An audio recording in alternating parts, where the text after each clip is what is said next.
우리 중에 누구든지 자기를 위하여 사는 자가 없고 자기를 위하여 죽는 자도 없도다. 우리가 살아도 주를 위하여 살고 죽어도 주를 위하여 죽나니 그러므로 사나 죽으나 우리가 주의 것이로다. 이를 위하여 그리스도께서 죽었다가 다시 살아나셨으니 곧 죽은 자와 산 자의 주가 되려 하심이라. 내가 어찌하여 내 형제를 비판하느냐? 어찌하여 내 형제를 업신여기느냐? 우리가 다 하나님의 심판대 앞에 서리라. 아멘. 제가 아는 선배님 한 분이 계시는데 그 선배님이 어려서부터 생선회를 먹지 못하는 분입니다. 여러분, 생선회가 얼마나 맛있는지를 아시잖아요? 근데 고향이 이제 내륙 지방이라서 그분이 그렇게 잘 살지는 못해서 그렇게 생선회를 먹어본 적이 없는 분이세요.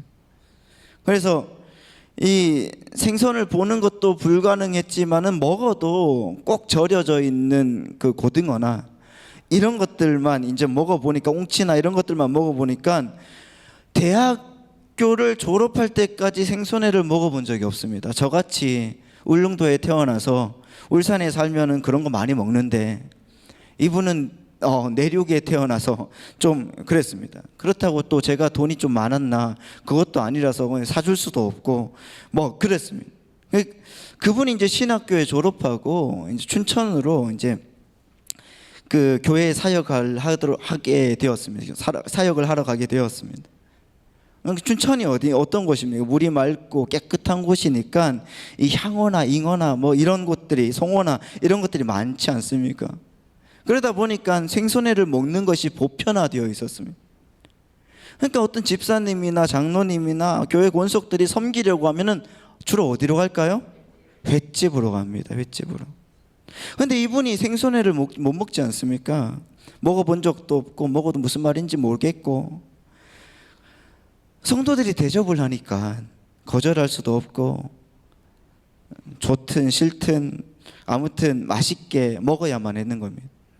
그래서 회를 먹어야 될 때면은 초고추장을 듬뿍 찍어서 상추와 함께 그냥 우적우적 이렇게 먹었다고 합니다. 맛을 느끼지 못한 채 목구멍으로 넘어가는 것이 그러니까 유일한 목적이 되었습니다. 그러다 보니까 다음 날이 되면은 반드시 배탈이 났습니다. 고추장을 너무 많이 먹은 탓에.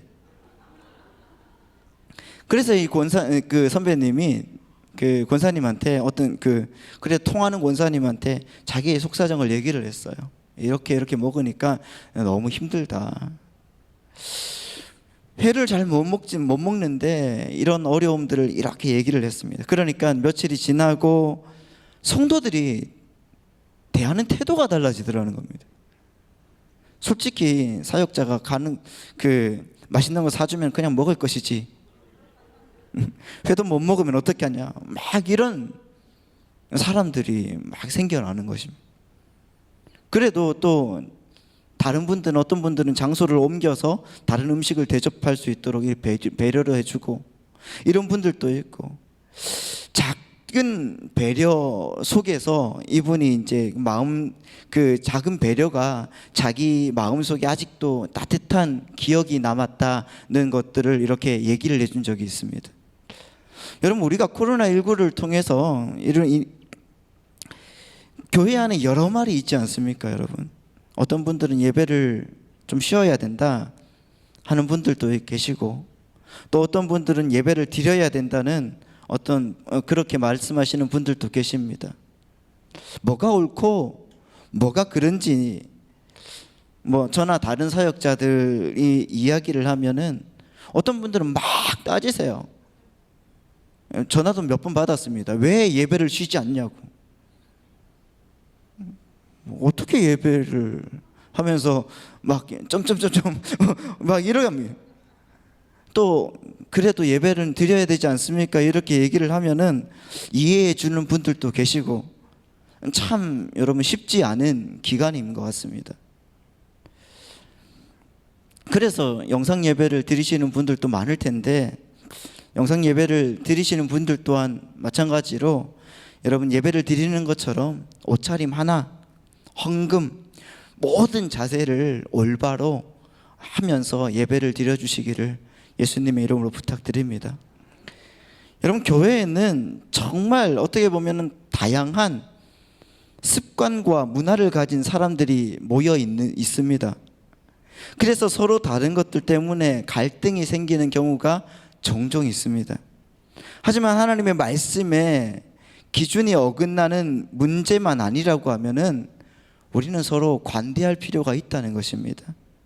그래서 우리의 다름은 이해가 되고 존중이 되어야 되는 것입니다. 신학교에서 공부를 할 때 제가 평생 잊지 못할 가르침을 주신 교수님이 한 분 계세요. 그분의 가르침이 얼마나 귀한 진리인지를 목회 현장에서 종종 깨달을 때가 있는데, 그분이 평생 목회를 하시고 교단에서 많이 존경을 받는 분이신데, 이분이 제 목회 실습 기간에 이제 강의를 맡으신 겁니다. 정말 운이 좋았던 거죠. 어떻게 보면은 그분이 평생 목회를 하시면서 체득한 노하우, 그 내공을 목회자 그 후보생들에게 아낌없이 가르쳐 주셨는데요. 그 목회자가 갖춰야 될 인격과 그리고 깊이 있는 영성을 갖는 방법, 그리고 교인들과의 관계를 어떻게 해야지 잘하는가에 대해서 이분이 말씀해 주셨어요. 평생 목회에 헌신한 그분의 입에서 나오는 그 내용들은 목회 현장에서 꼭 필요한 어떤 진리의 말씀처럼 들렸습니다. 지금도 잊혀지지 않는 그분의 말씀이 하나가 있는데, 목회자가 어떻게 하든지 교인들 사이에서는 늘 말이 많다는 겁니다. 무슨 말을 하든지, 어떤 행동을 하든지, 어떤 설교를 하든지 교인들 사이에는 항상 말이 있을 거다. 그래서 목회를 할 때에는 교인들의 말에 휘둘리지 말고 중심을 지켜야 된다, 이렇게 강조를 해주셨습니다. 정말 여러분, 말이 많은 곳이 교회입니다. 그렇지 않습니까? 또 말을 정말 잘하는 분들이 교인들입니다.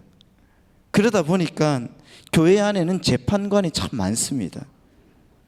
사물을 있는 그대로 보고 올바르게 판단한다고 하면 그야말로 좋은 재판관이겠지만은, 안타깝게도 공정하지 못한 재판관도 교회 안에는 참 많이 있습니다.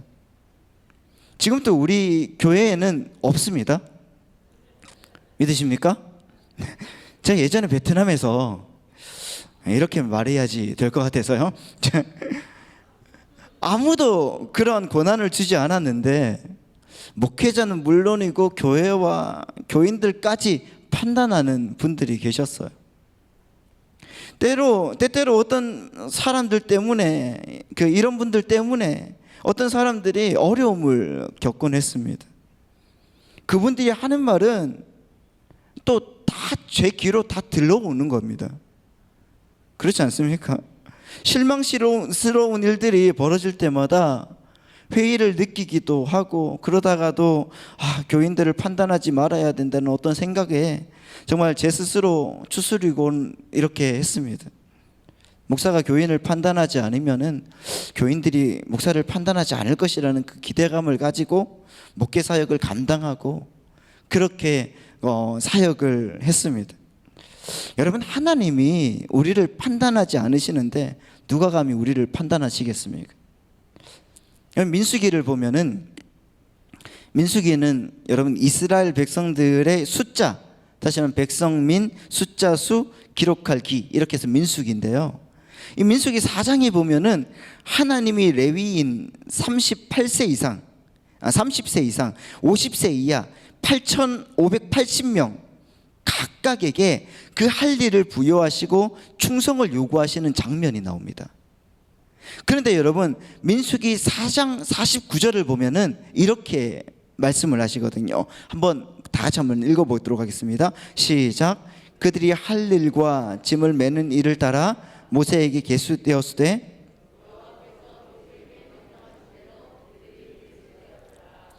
각 사람에게 주어진 각각의 일들은 다 달랐습니다. 상대적으로 더 중요하고 덜 중요하다고 느낄 수도 있습니다.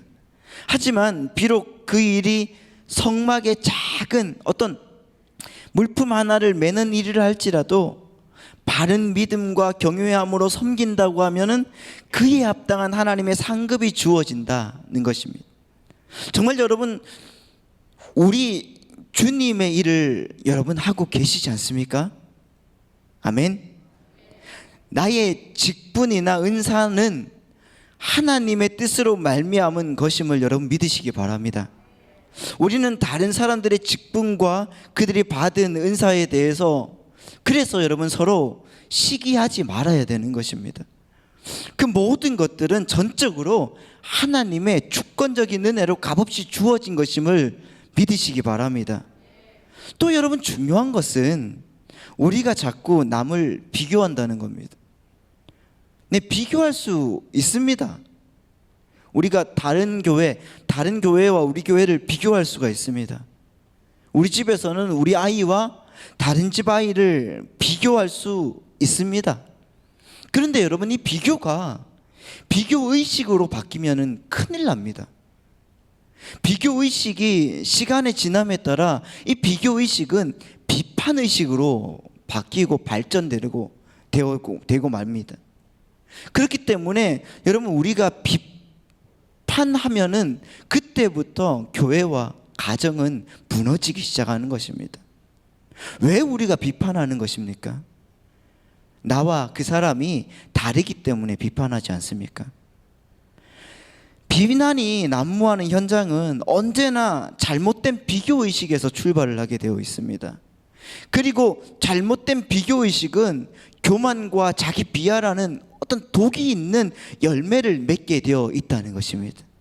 내가 잘하는 것을 다른 사람이 못하는 것과 비교하면 그것은 여러분 우월감에 빠지게 되는 것이고, 내가 유독 못하는 것을 상대가 잘하는 것과 비교하면 열등감에 빠지게 되어 있는 것입니다. 누구에게나 잘하는 게 있는가 하면은 못하는 게 있을 수가 있습니다.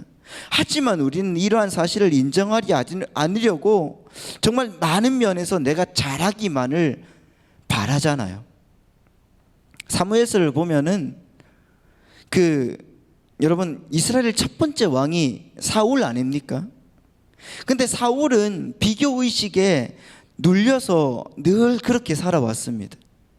반면에 다윗은 그 비교의식에서 항상 자유로웠습니다. 다윗이 위대한 것은 자신을 다스릴 줄 알았기 때문이 아닌가 이렇게 생각이 됩니다. 다윗을 생각을 해보십시오. 다윗은 자기 안에 있는 미움을 다스렸습니다. 미움을 다스렸어요. 그리고 보복하고 싶은 마음을 다스렸다는 겁니다. 인생의 여러분 무서운 적은 밖에 있는 것이 아니라 안에 있는 것 아니겠습니까? 비난으로부터 인생을 물들이지 말고 칭찬과 격려로 인생을 물들이시는 사랑하는 우리 성도님들 되시기를 바랍니다. 다양성으로 여러분 정말 아름다운 하모니가 있는 하늘 비전 교회가 되었으면 좋겠습니다. 그래서 여러분, 우리가 날마다 우리 옆에 있는 분들을 칭찬하고 격려하고 하나님의 은혜 가운데 있을 것이라고 자랑해주고, 여러분 조금 못한 것들이 있다 할지라도 그래도 하나님의 사랑이 저들 가운데 있기를 기도해주는 여러분 되시기를 바랍니다. 할렐루야. 그래서 여러분 이 시간에 한번 옆에 있는 분들과 한번 격려해주고 칭찬해 주시기 바랍니다. 시작.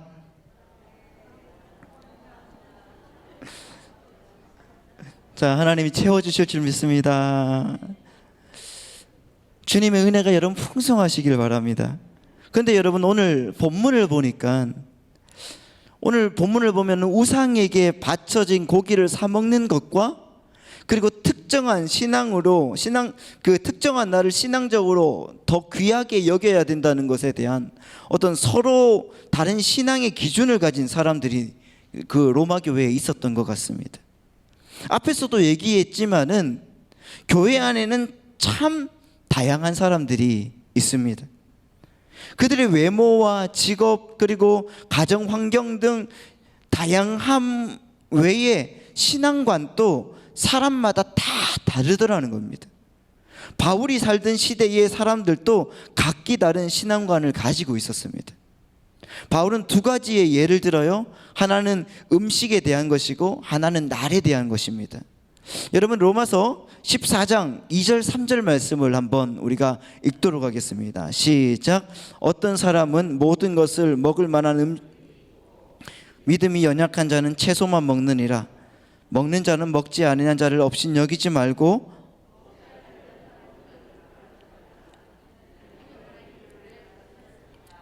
아멘. 바울이 살고 있었던 그 시대, 이 시대에는 시장에서 여러분 유통되고 되던 고기의 거의 10중 8구가 신전에서 우상에게 바쳐진, 제물로 바쳐진 후에 시장으로 흘러 들어온 것이었습니다. 그래서 성도들은 고기에 대해서 두 가지 태도를 취할 수밖에 없었습니다. 어떤 사람은 우상에게 바쳐진 고기를 먹어도 된다고 여겼고, 또 어떤 사람은 고기를 먹어서는 안 된다고 여겼습니다. 그런데 오늘 본문에서 바울은 고기를 먹지 못하고 채소만 먹는 사람들을 연약한 사람이라고 이렇게 표현을 하고 있더라고요. 여러분 한번 생각을 해보십시오. 여러분 제사 음식 드십니까? 안 드십니까? 드십니까? 잘 안 먹죠. 어떤 사람은 그 석탄신일에 절에 가면은 비빔밥을 공짜로 주잖아요. 그거 얻어먹으면 죄라고 생각하는 분들이 많이 계십니다. 근데 그거 드셔보셨습니까? 그거 맛있는데. 저 신학교에 다닐 때 한번 가서 얻어먹어 봤거든요. 근데 여러분 바울은 이런 사람들을 뭐라고 하는가? 연약한 사람들이다, 이렇게 얘기를 합니다. 예수님이 여러분 말씀하셨습니다. 뱃속으로 들어가는 것은 사람을 더럽히지 못한다고. 바울도 여러분 이것을 알았던 것 같습니다. 그리고 또 날에 대해서도 사람들은 주일 혹은 안식일과 같은 특정한 날을 더 중요하게 여기는 사람들과 모든 날들을 같게 여기는 사람들로 나뉘었습니다. 여러분 로마서 14장 5절 말씀을 또 한번 읽어보겠습니다. 시작. 어떤 사람은 모든 날을 같게 여기나니 각각 자기 마음으로 확정할지니라. 아멘. 그런데 바울은 이런 차이들은 나름대로 충분한 이유가 있지만은 그 차이를 이해하지 못하고의 여부가 공동체의 일치와 분열을 일으키니까 자기 스스로 좋은 쪽으로 해석해라, 이렇게 말하고 있는 겁니다. 그게 무슨 말인가 하면 바울은 나와 다른 사람을 비판하지 말고 서로 용납해 주라는 것입니다. 용납해 주라. 그 이유는 우리 주인 되시는 하나님이 그 사람을 다 받으셨기 때문에, 연락하셨기 때문이라고 말씀하셔요. 여러분 3절 말씀을 보면 이렇게 말씀하고 있거든요. 먹는 자는 먹지 아니한 자를 업신여기지 말고 먹지 아니하는 자는 먹는 자를 비판하지 말라. 이는 하나님이 그를 어떻게 하셨다고요? 받으셨다는 겁니다. 받으셨다. 우리가 그 사람을 판단할 자격은 전혀 없습니다. 우리는 다른 사람의 주인이 아니고 그들의 형제일 뿐이라는 것입니다. 그러나 여러분 하나님은 우리 인생의 주인 되신다는 것을 믿으시기 바랍니다. 할렐루야. 주인이신 그분이 용납하고 받으셨다고 하면은 우리 역시 그래야만 하는 것입니다. 하나님은 인생을 세우실 수도 있고 무너뜨릴 수도 있는 분이라는 사실을 믿으시기 바랍니다. 하나님은 충분히 그럴 자격과 능력을 동시에 갖추고 계신 분이라는 것을 믿으시기 바랍니다. 하지만 우리에게는 그런 자격도 능력도 없습니다. 그렇기 때문에 나와 신앙관이 다르다고 누군가를 판단하거나 비난해서는 그 사람을 실족시키거나 무너뜨려서는 안 된다는 것을 믿으시기 바랍니다. 여러분 이 단순한 진리를 우리는 너무나 많이 잊고 살아가고 있습니다. 나의 보잘것없는 가치로 피로 값주고 산 소중한 내 옆에 있는 형제 자매들을 넘어뜨린다고 하면 정말 큰 죄를 짓는 것이 아니겠습니까? 고기를 먹든 먹지 못하든 특정한 날을 귀하게 여기든 모든 날을 같게 여기든 관계없이 모든 사람을 품고 용납할 수 있는 넉넉한 마음을 가지는 사랑하는 성도님들이 되시기를 바랍니다. 그런데 여러분 어떻게 이런 것들이 가능할까요? 이것이 여러분 오늘 핵심이라는 것입니다. 나는 다른 사람들의 주인이 아니라 종의 마음을 가지고 섬길 때 그것이 가능하다는 것입니다. 성도들 간에 다양한 차이점이 있지만은 그럼에도 불구하고 결정적으로 일치하는 것이 하나가 있습니다. 그것은 다 내가 하는 모든 일들은 주님을 위해서 하는 것입니다. 고기를 먹는 성숙한 성도도 주님을 위해서 먹고, 고기를 먹지 않는 연약한 성도도 역시 주님을 위해 먹지 않고 채소만 먹는다는 거예요.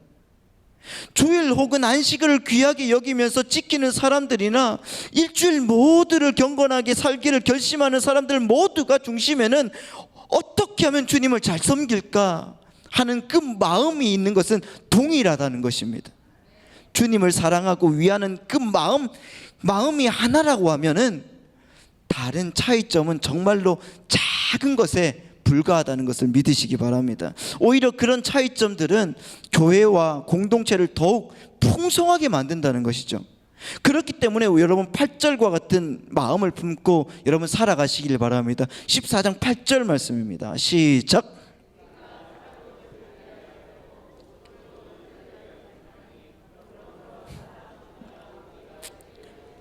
아멘. 여러분, 이 말씀은 로마서에만 있는 것이 아니더라고요. 빌립보서 1장 20절의 말씀을 보면 이렇게 나와 있습니다. 나의 간절한 기대와 소망을 따라 아무에든지 부끄러워하지 아니하고 지금 또 전과 같이 온전히 담대하여 살든지 죽든지 내 몸에서 그리스도가 존귀하게 되게 하려 하노니. 살든지 죽든지 내 몸에서 그리스도가 존귀히 되기를 원한다는 마음이 우리 모든 성도들에게 있고, 먹든지 마시든지 무슨 일을 하든지 주님의 영광을 위해서 한다는 마음이 존재하는 한 여러분, 우리 교회 공동체는 든든하게 서갈 줄 믿습니다.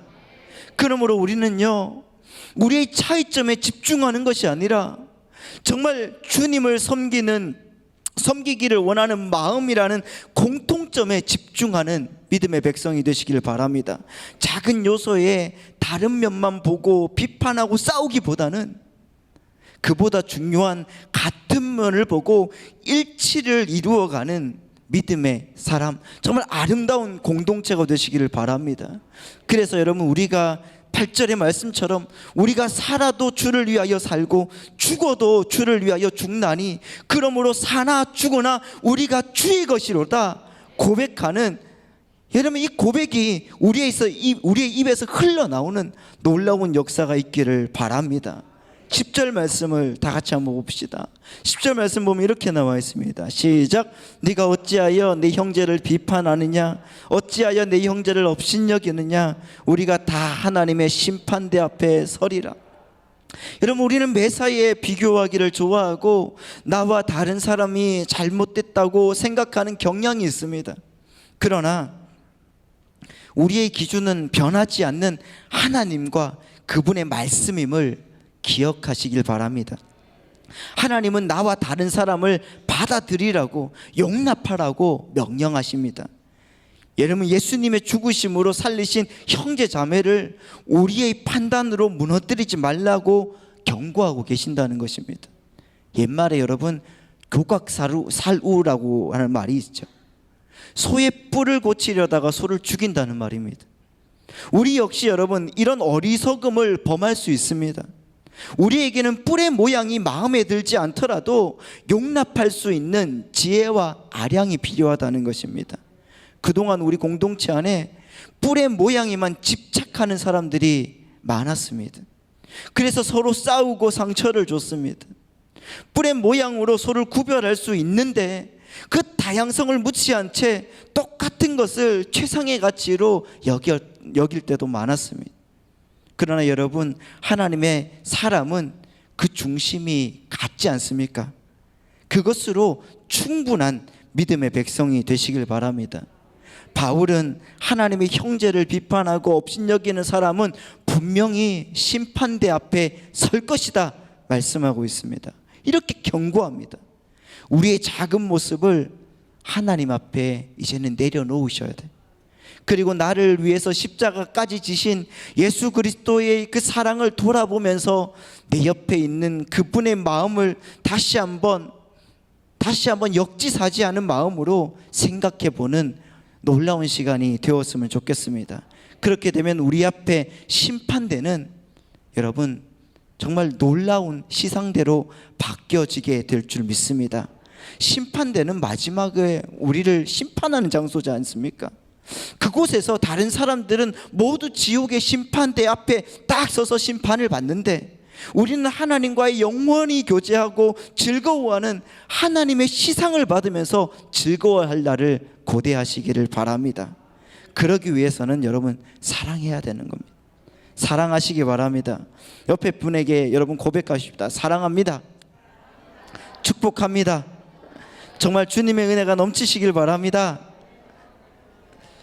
아멘. 여러분 사랑하고 살 수가 있겠습니까? 쉽지가 않을 수도 있습니다. 그러나 여러분 우리가 해야 할 영적 전쟁이 정말 처음이 뭐냐 하면 진리의 허리띠지 않습니까? 그것이 진리의 허리띠라고 하면은 여러분 이것부터 사랑하기부터 작정하고 기도하면서 여러분 실천해 나가셔야 되는 것입니다. 그래서 여러분 우리가 진리이신 하나님 앞에서 온전하게 기도하면서 여러분 정말 주님의 은혜로 나아가는 믿음의 백성이 되시기를 부탁드립니다. 코로나 바이러스로 인해서 우리의 마음이 수척되고 어떻게 보면 공포와 불안이 만연해 있다 할지라도 우리는 주님이 주신 은혜와 또한 말씀 가운데 우리 교인들 한 명 한 명에게 비난하거나 악한 말도 하지 않고 도리어 여러분 사랑하고 그들을 품고 그들에게 하나님의 사랑을 보여주는 거룩한 우리 성도님들이 되시기를 예수님의 이름으로 축원드립니다. 할렐루야. 여러분 기도하겠습니다.